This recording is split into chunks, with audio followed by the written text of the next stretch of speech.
Hello students, मैं हूं Mrs प्रिया सिंह और आज मैं फिर से हाजिर हूं एक और लेक्चर के साथ। आज हम क्लास 8 पढ़ेंगे। लास्ट टाइम हमने क्लास 8 में चैप्टर 1 स्टार्ट किया था जो था क्रॉप प्रोडक्शन एंड मैनेजमेंट। तो पिछले लेक्चर में हमने ये डिस्कस किया था कि क्रॉप क्या होता है, उसके टाइप्स कौन कौन से होते हैं, जैसे कि रबी फसल, खरीफ फसल, रबी क्रॉप्स एंड खरीफ क्रॉप। इसी के साथ हमने ये भी देखे थे कि कौन कौन से ऐसे प्रैक्टिसेस होते हैं जो कि एग्रीकल्चर में इन्वॉल्व होते हैं। हमने सिर्फ जाना था कि प्रैक्टिसेस कौन कौन से होते हैं, उसके बारे में डिटेल नहीं पढ़ा था। आज हम अपना लेक्चर वहीं से क्या करेंगे, कंटिन्यू करेंगे। तो हमने जो बेसिक प्रैक्टिसेस देखी थी उसमें कुछ इंपॉर्टेंट पॉइंट्स थे।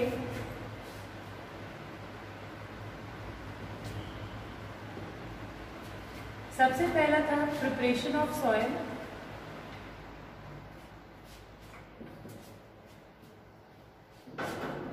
प्रिपरेशन ऑफ सॉइल का मतलब क्या होता है, मिट्टी को तैयार करना।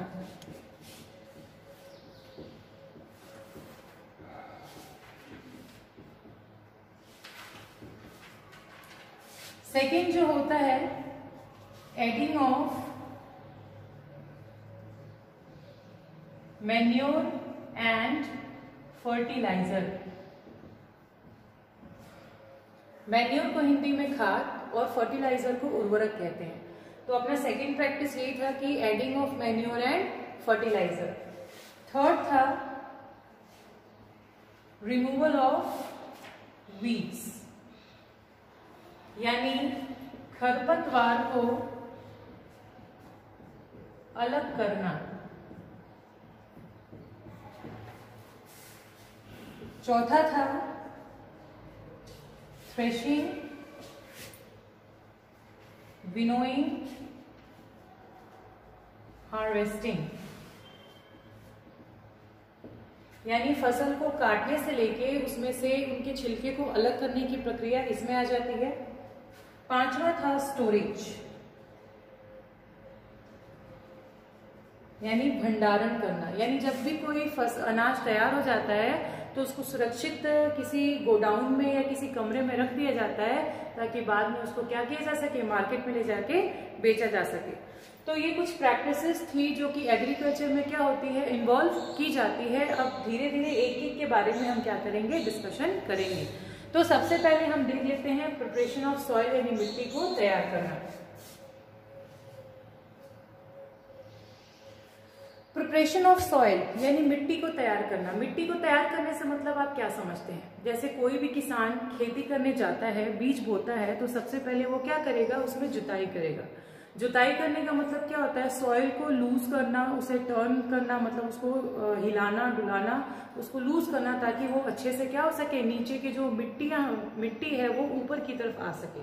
तो ये जो मेथड होता है turning and loosening of soil, generally preparation of soil में क्या किया जाता है, turning and loosening of soil. इसमें सॉइल को टर्न किया जाता है, लूज किया जाता है, ढीला किया जाता है ताकि नीचे का जितना भी न्यूट्रिएंट मॉइस्चर अंदर दबा हुआ है वो ऊपर से पूरे सॉइल में क्या हो सके, मिक्स हो सके। तो इस प्रोसेस को हम लोग क्या कहते हैं, प्लोइंग। और प्लोइंग को हिंदी में क्या कहते हैं, जुताई करना। तो जुताई कैसे करते हैं ये चीज आपको ही पता है। पहले के जो फार्मर्स यानी किसान होते थे वो कैसे जोतते थे, वो बैल को लेकर हल चलाते थे खेतों में, पूरे बैल को पूरे हल की मदद से चलाकर मिट्टी को क्या करते थे, जोतते थे। तो इस प्रक्रिया को क्या कहते हैं, प्लोइंग कहते हैं। और आज के टाइम में बड़े बड़े इंस्ट्रूमेंट, औजार, टूल्स, आप कह सकते हो ट्रैक्टर और मशीनें आ गई हैं जो प्लोइंग का काम करती है। इसमें से आपके हो भी है, कल्टीवेटर भी है, ठीक है, प्लो भी है, जो जुताई करने का काम करती है। नाउ टर्निंग एंड लूजनिंग यानी प्लोइंग मेथड से सॉइल को क्या फायदा होता है। टर्निंग एंड लूजनिंग से सॉइल को बहुत सारे फायदे होते हैं, बहुत सारे एप्लीकेशंस होते हैं। सबसे पहले तो क्या होता है कि जो प्लोइंग होती है ये क्या करती है, इसकी कुछ एप्लीकेशंस मैं बता देती हूँ। जैसे it increase the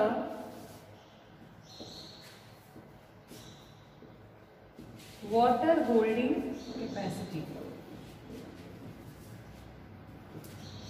water holding capacity को हिंदी में कहते हैं जल धारण क्षमता। ठीक है। तो मिट्टी को जुताई करने से ये फायदा है कि उसके जल धारण करने की जो क्षमता होती है, पानी को रोकने की जो क्षमता होती है, वो बहुत ही ज्यादा क्या कर जाती है, इंक्रीज कर जाती है। ठीक है, तो ये सबसे अच्छा होता है, जरूरी होता है, क्योंकि किसी भी प्लांट को ग्रो करने के लिए, फसल को ग्रो करने के लिए पानी की आवश्यकता होती है। अगर मिट्टी में पानी अवेलेबल नहीं होगा तो प्लांट की ग्रोथ पे क्या होगा, अफेक्ट होगा। सेकेंड जो इसका एप्लीकेशन है, it helps in growth of microbes and earthworm। ठीक है, माइक्रोब्स क्या होते हैं, सूक्ष्म जीव होते हैं, छोटे छोटे जीव होते हैं जो हमें दिखाई नहीं देते, जो कि मिट्टी, हवा, वायु हर जगह प्रेजेंट होते हैं। तो मिट्टी में भी बहुत सारे ऐसे माइक्रो ऑर्गेनिज्म होते हैं जो फसल के उत्पादन में, फसल की वृद्धि में, यानी उसकी ग्रोथ में बहुत ज्यादा हेल्प करते हैं। और अर्थवर्म को तो ऐसे भी फार्मर्स का फ्रेंड कहा गया है, जो कि फसल की ग्रोथ में, यानी क्रॉप की ग्रोथ में बहुत ही ज्यादा सपोर्टिव होते हैं। तो बोला गया है कि it helps in growth of microbes and earthworm. इससे क्या होता है कि जब भी जुताई करते हैं तो पूरा न्यूट्रिएंट जो होता है पूरे सॉइल में मिक्स हो जाता है, जिससे माइक्रो ऑर्गेनिज्म की ग्रोथ जो होती है वो बढ़ जाती है। और एक तरह से आप देखा जाए तो वो सॉइल की फर्टिलिटी, यानी उसकी उपजाऊपन को बढ़ाने का क्या करते हैं, काम करते हैं। ठीक है ना। इसका जो तीसरा एडवांटेज है वो है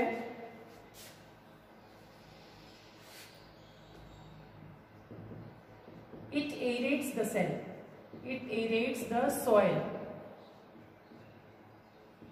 सॉइल यानी मिट्टी में वायु की उपलब्धता बढ़ाना। ठीक है, वायु क्या होता है, एयर। जनरली सॉइल में एयर भी प्रेजेंट होते हैं, ठीक है ना, लो मात्रा में होते हैं पर होते हैं। और एयर इसलिए जरूरी है सॉइल में क्योंकि प्लांट्स के जो रूट है वो भी रेस्पिरेशन करते हैं, प्लांट्स को भी जिंदा रहने के लिए रेस्पिरेशन करना पड़ता है। और अगर मिट्टी में रूट्स को एयर अवेलेबल नहीं होगा तो वहां पे प्लांट्स की जो है आगे चल के डेथ भी हो सकती है। तो इसीलिए वहां पे सॉइल की अवेलेबिलिटी जरूरी है। इसीलिए फ्लोइंग जो होती है एयर अवेलेबल करवाने में बहुत ज्यादा मदद करती है। ठीक है, जो फोर्थ इसका पॉइंट है, it helps in removing weeds. Weeds को बेटा हिंदी में हम लोग कहते हैं खरपतवार।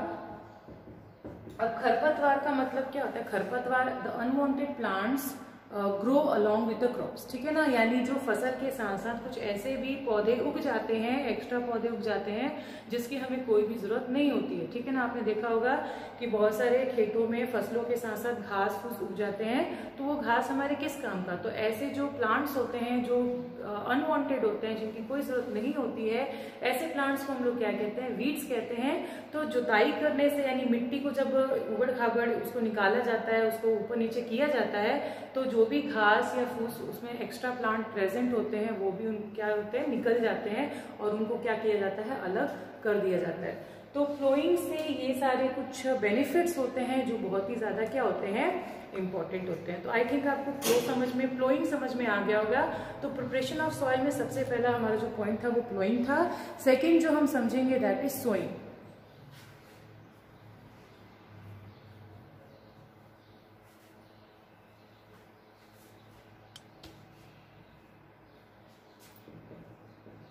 Sowing of seeds.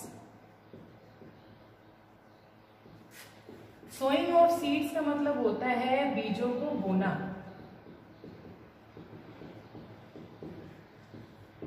अब फसल उगाना है तो ऑब्वियस सी बात है, आप जब तक बीज उसमें नहीं बोएंगे तब तक फसल वहां से कैसे निकलेगी। ठीक है ना, तो सोइंग का मतलब क्या होता है, बीजों को बोना। Putting the seeds in the soil is known as sowing. अब बीज बोने से पहले किसी भी फार्मर्स को हमेशा इस बात का ध्यान रखना चाहिए कि जो भी वो बीज का चुनाव कर रहे हैं, जो भी वो सीड सिलेक्ट कर रहे हैं, वो अच्छी क्वालिटी के होने चाहिए, गुड क्वालिटी के होने चाहिए, तभी उनकी फसल जो है उससे अच्छी उनकी ग्रोथ होगी। ठीक है, तो कोई भी जो डेली इस प्रोफेशन में है, एग्रीकल्चर कर रहा है, उनको इस बात का नॉलेज होता है कि हमें किस प्रकार के बीजों का सिलेक्शन यानी चुनाव करना चाहिए जो आगे चल के हमें अच्छा रिजल्ट दे सके। तो कुछ हमें ऐसी चीज जो है, जो बेसिक पॉइंट्स हमें ध्यान में रखना चाहिए। पहली बात तो जो सीड्स होते हैं वो गुड क्वालिटी के होने चाहिए। ठीक है, दूसरा क्या है, वो हेल्दी होने चाहिए। हेल्दी का मतलब होता है स्वस्थ होने चाहिए, स्वस्थ होंगे तो ही वो अच्छा रिजल्ट देंगे।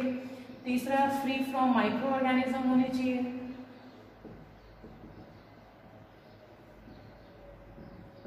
मतलब उसमें किसी प्रकार का संक्रमण, आप कह सकते हैं कोई भी फंजाई या कोई भी दूसरे बैक्टीरियाज प्रेजेंट नहीं होने चाहिए, नहीं तो आगे चल के उसको क्या कर सकते हैं, डिस्ट्रॉय कर सकते हैं। इसी प्रकार से फ्री फ्रॉम इन्फेक्शंस होने चाहिए,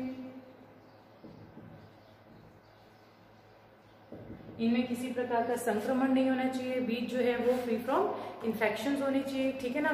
तो ये सारी चीजें जो हैं हम ध्यान में रखेंगे और इस तरह से चुनाव करेंगे बीजों का, तो उसको बोने में क्या होगी, आसानी होगी, और जो पैदावार भी होंगे यानी फसल जो निकलेगी वो भी बहुत ही अच्छी होगी, ठीक है ना। अब बोला गया है कि बीज को बोने के लिए भी कुछ और भी इम्पोर्टेंट बातों का हमें ध्यान रखने की जरूरत है। जैसे बीज बोते समय हमें किन बातों का ध्यान रखना चाहिए, सबसे पहले सोन एट प्रॉपर स्पेसिंग,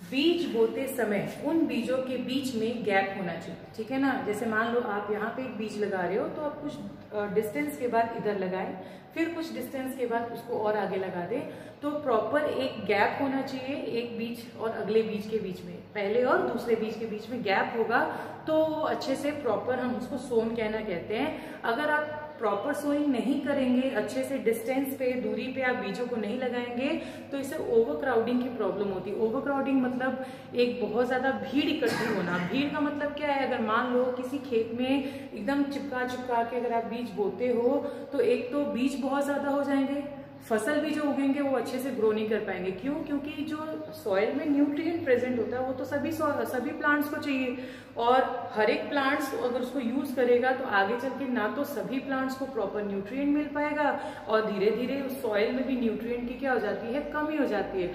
तो एक तो न्यूट्रिएंट की भी कमी हो गई सॉइल में और साथ ही साथ ग्रोथ भी अच्छी नहीं हुई। तो प्रॉपर स्पेसिंग जरूरी है ताकि हर एक प्लांट को proper nutrient, proper water, proper air मिल सके, ठीक है ना। सेकेंड जो इसका ये होता है कि हमें एक रीजनेबल डेप्थ पे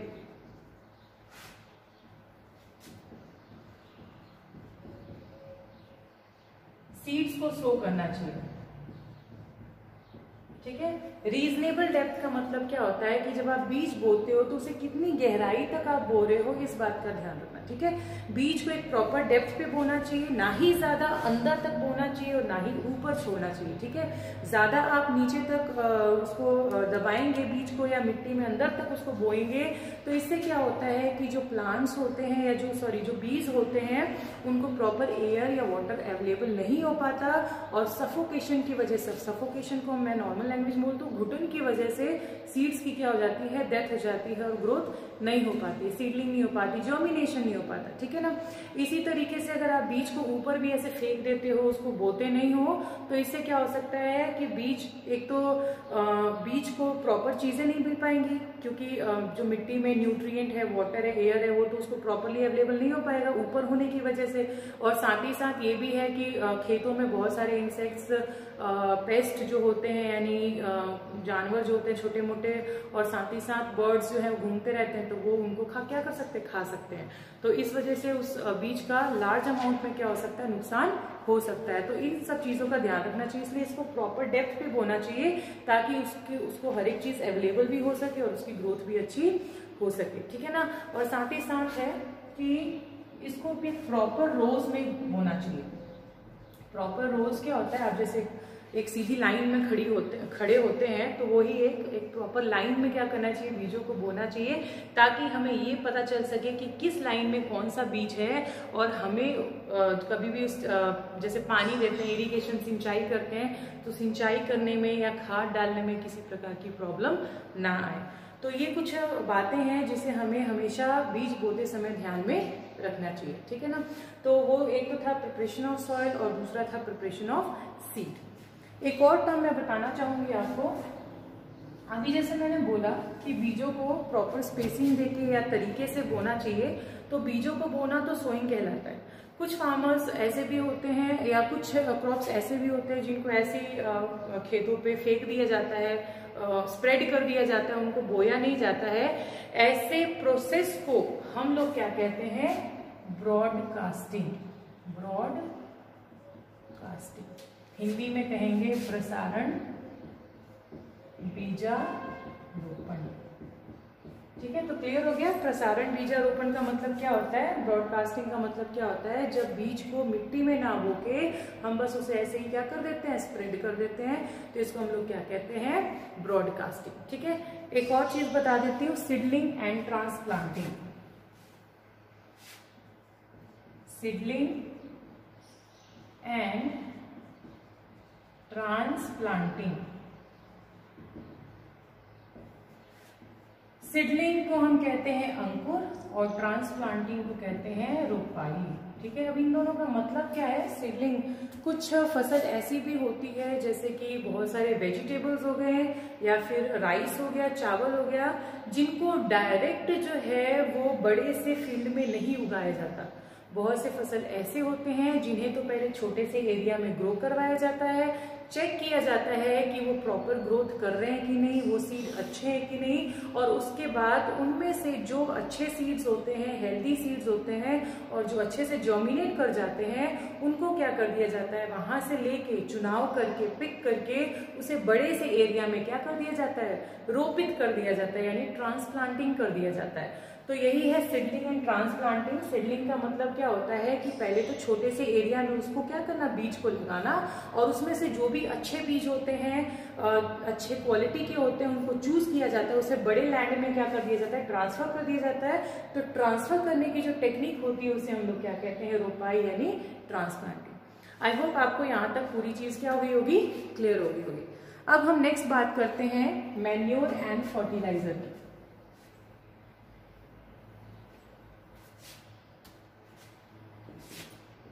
मैन्योर एंड फर्टिलाइजर, खाद और उर्वरक।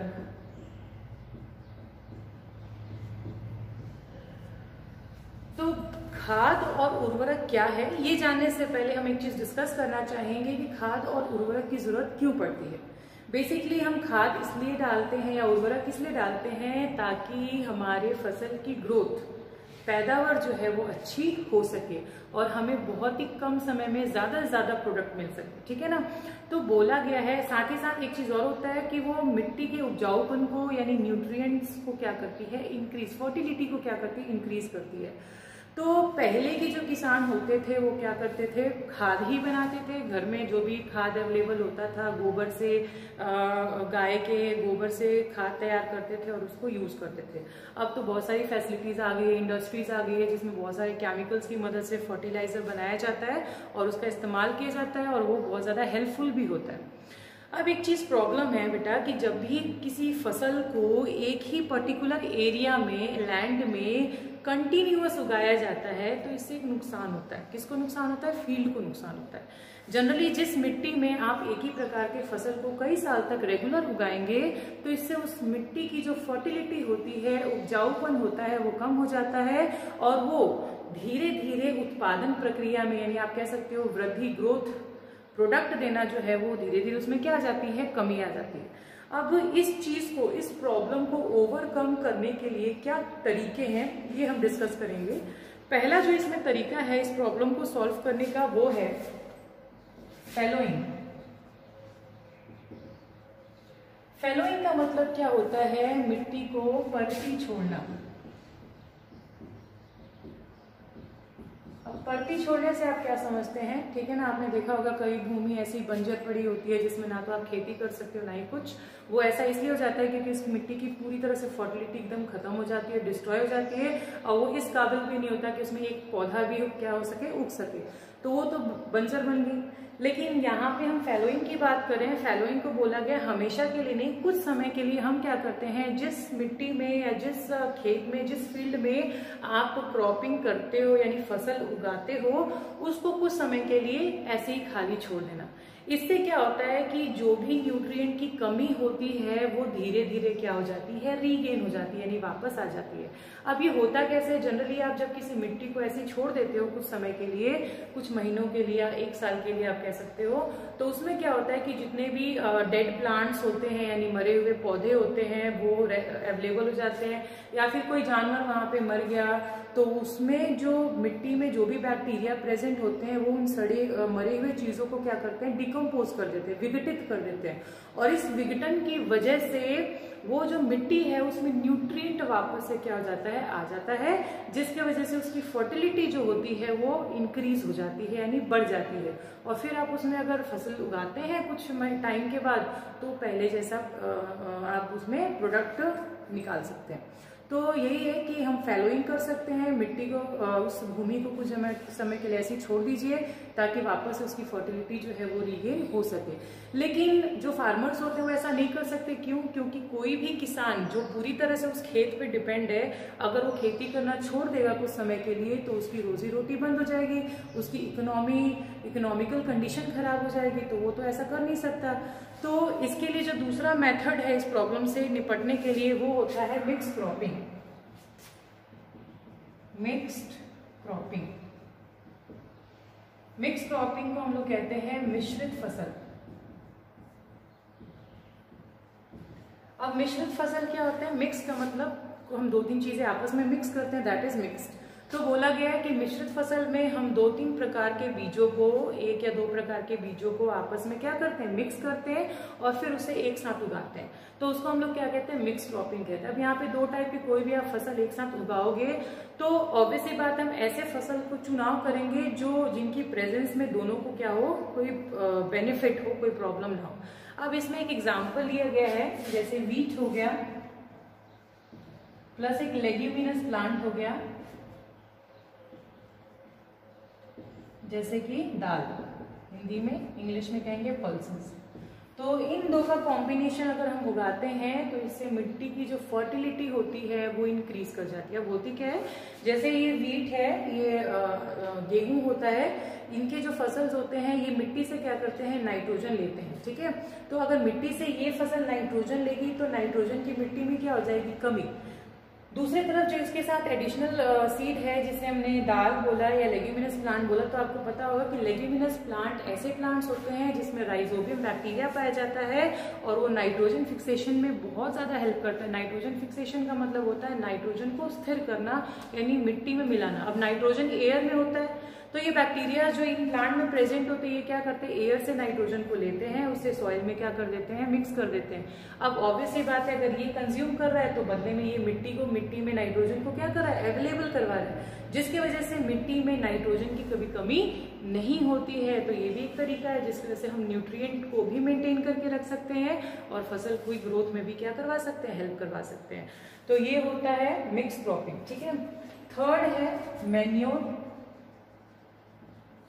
अब मैन्योर का हिंदी होता है खाद। आपको पता है पहले के टाइम पे लोग खाद ही ज्यादा बनाते थे, खाद का इस्तेमाल करते थे। अब खाद से बहुत फायदे भी होता है, ये तो फसल भी अच्छी बढ़ाता है और कभी भी मिट्टी के उपजाऊपन को कम नहीं होने देता, फर्टिलिटी कम नहीं होने देता। तो खाद जो है, जो खाद बनाने की जो प्रक्रिया होती है उसे हम लोग क्या कहते हैं, मैन्योरिंग कहते हैं, ठीक है। अब मैन्योरिंग जो होती है ये भी 3 प्रकार की होती है, farmyard manuring, farmyard manure, compost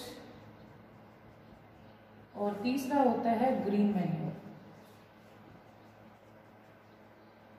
ठीक है। फार्मयार्ड मैन्योर क्या होता है बेटा, फार्मयार्ड क्या होता है, जहाँ पे बहुत सारे जानवरों को रखा जाता है और उनको देखा जाता है, उनकी देखभाल की जाती है। तो फार्मयार्ड में जो भी जैसे कैटल डंग हो गया या बहुत सारे जो गोबर हो गए या जो भी एक्सक्रीटा निकलता है जानवरों को, उनको एक साथ लिया जाता है, उन्हें मिक्स किया जाता है और उन्हें धूप में क्या किया जाता है, सुखाया जाता है, फिर उसको प्रिपेयर किया जाता है खाद के रूप में। तो इस तरीके से जो खाद प्रिपेयर होता है फार्मयार्ड में उसे हम लोग क्या कहते हैं, फार्मयार्ड मैन्योर। दूसरा होता है कंपोस्ट। कंपोस्ट में क्या होता है, जब भी कोई जानवर मर जाता है, ठीक है ना, या फिर जो वेजिटेबल्स होते हैं, जो घर से किचन से सड़े गले वेजिटेबल्स निकलते हैं, फल सब्जियां निकलती हैं, उनको एक गड्ढा खोदकर उसमें डाल दिया जाता है, उसे कवर कर दिया जाता है और धीरे धीरे उसमें माइक्रो ऑर्गेनिज्म यानी सूक्ष्म जीव क्या कर जाते हैं, ग्रो कर जाते हैं। ये जो माइक्रो ऑर्गेनिज्म ग्रो करते हैं धीरे धीरे उनको किस में कन्वर्ट कर देते हैं, खाद में यानी मैन्योर में कन्वर्ट कर देते हैं, ठीक है ना। तो इस तरीके से जो बना खाद होता है, मैन्योर होता है, उसको हम लोग क्या कहते हैं, कंपोस्ट कहते हैं।